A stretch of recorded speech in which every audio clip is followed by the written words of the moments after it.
You might think sharing your Galaxy A16's internet connection via Hotspot or Bluetooth tethering is complicated, but it's quite simple. Here's how you can enable and configure your mobile hotspot. First, swipe up and tap on the Settings app.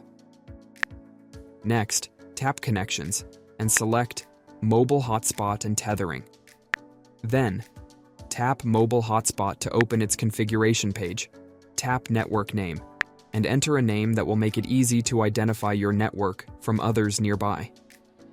After that, tap Password and change it to something you can easily share with your friends. If you'd like faster connection speeds, you can change the band to 5 GHz. Once you're done, tap Save. With your mobile hotspot properly configured, tap the switch in the top right corner to enable it.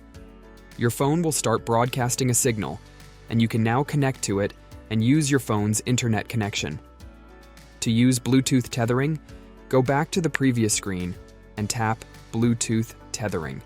This will immediately enable the feature, and anyone who wants to use your connection can connect via Bluetooth. And that's how you share your Galaxy A16's internet connection using Hotspot and Bluetooth tethering.